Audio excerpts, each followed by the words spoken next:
Baik, Assalamualaikum warahmatullahi wabarakatuh. Kami dari kelompok 8 yang beranggotakan yang pertama ada Anissa Safitri, yang kedua ada Delima Nuruni Serina, ketiga ada Amita Jaseca Edita, yang terakhir ada saya sendiri, Rifki Indiarto. Dan kami di sini dari kelompok 8 ingin presentasikan analisis strategi implementasi saluran distribusi The Coca-Cola Company. Yang pertama akan dijelaskan oleh rekan saya. Baik, yang pertama yaitu latar belakang di mana saluran distribusi merupakan kegiatan dalam mempercepat proses penyaluran arus barang dari produsen ke konsumen secara efektif dan juga efisien. Saluran distribusi merupakan bagian dari unsur bauran pemasaran yang mempunyai peran penting dalam pemasaran produk untuk mencapai tujuan perusahaan. Jika tidak adanya saluran distribusi yang baik, maka konsumen mungkin akan memiliki perasaan yang tidak puas, sehingga hal tersebut dapat mengakibatkan turunnya volume penjualan atau pembelian pada produk yang ditawarkan. Efektivitas saluran distribusi di dalam suatu perusahaan harus memperhatikan dan memikirkan ketepatan waktu, sistem pengiriman, transportasi, hingga biaya dari berbagai alternatif yang tersedia, hambatan masuk di pasar, orientasi perantara, kemampuan saluran untuk mendistribusikan produk perusahaan, serta karakteristik produk atau jasa dan juga pelanggan. The Coca-Cola Company merupakan sebuah perusahaan minuman multinasional yang berbasis di Amerika Serikat, di mana perusahaan ini didirikan pada tahun 1886 dan telah menjadi salah satu merek minuman terkenal di seluruh dunia. Strategi implementasi saluran distribusi merupakan aspek kritis dalam keberhasilan operasional perusahaan, termasuk perusahaan terkemuka seperti The Coca-Cola Company, di mana permasalahan yang dihadapi mereka adalah mengenai efisiensi distribusi, adanya perbedaan budaya, dan regulasi di setiap pasarnya, serta persaingan dengan merek minuman lainnya. Selanjutnya, yang kedua ada rumusan masalah,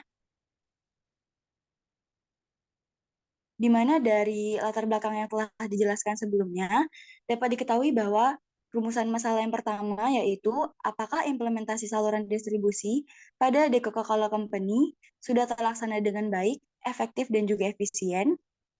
Rumusan masalah yang kedua yaitu bagaimana penerapan atau implementasi dan juga analisis strategi saluran distribusi dengan menggunakan strategi struktur saluran distribusi pada The Coca-Cola Company. Untuk selanjutnya akan dijelaskan oleh rekan-rekan saya. Yang ketiga ada tujuan penelitian, di mana penelitian ini bertujuan untuk memahami dan menganalisis strategi saluran distribusi apa yang digunakan oleh The Coca-Cola Company, serta untuk mengetahui bagaimana penerapan dan hasil analisis strategi distribusi dengan menggunakan strategi struktur saluran distribusi pada produk The Coca-Cola Company. Selanjutnya yang keempat ada metode penelitian. Penelitian ini dilakukan dengan menggunakan sistematik literatur review, yaitu dengan metode pengumpulan data pustaka atau penelitian yang objek penelitiannya digali melalui beragam informasi kepustakaan. Metode penelitian ini menyangkut kesoalan suatu kajian, pembahasan, dan kejadian yang berguna menarik perhatian dengan memulai proses identifikasi, evaluasi, dan interpretasi penelitian yang relevan. Selain itu, penelitian ini menggunakan teori tambahan untuk mendukung alasan dan literatur yang diteliti. Secara umum, proses sistematik literatur review ini terdiri dari 3 komponen utama, yaitu persiapan, pelaksanaan, dan laporan.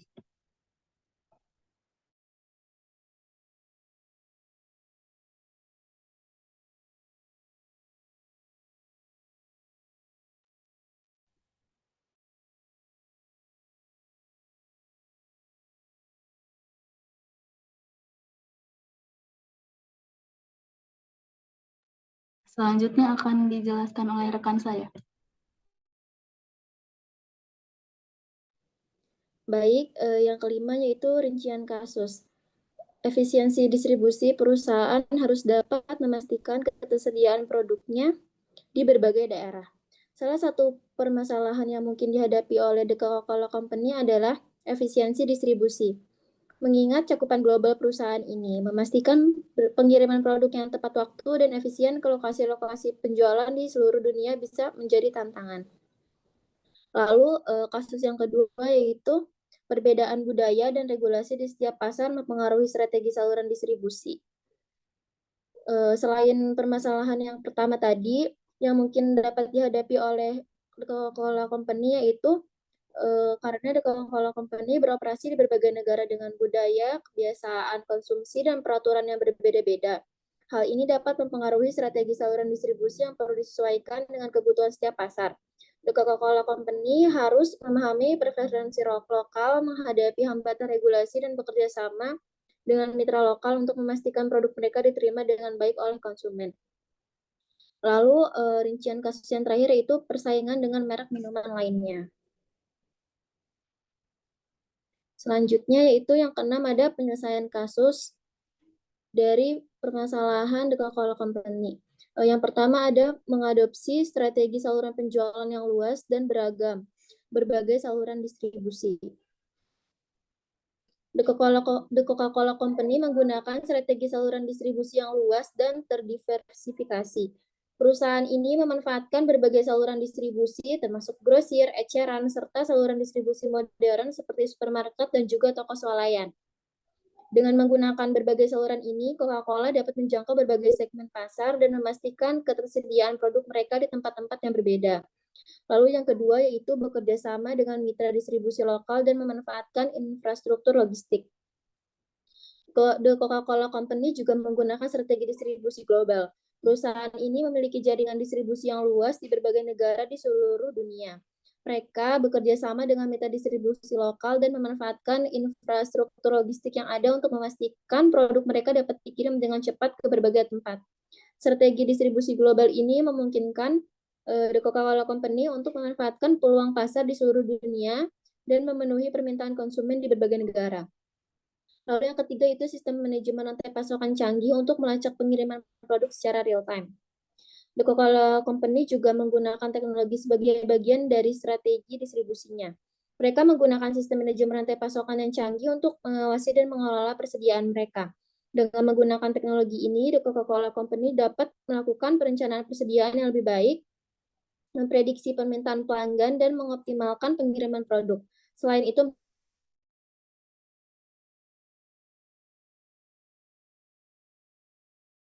tujuan dengan tepat waktu.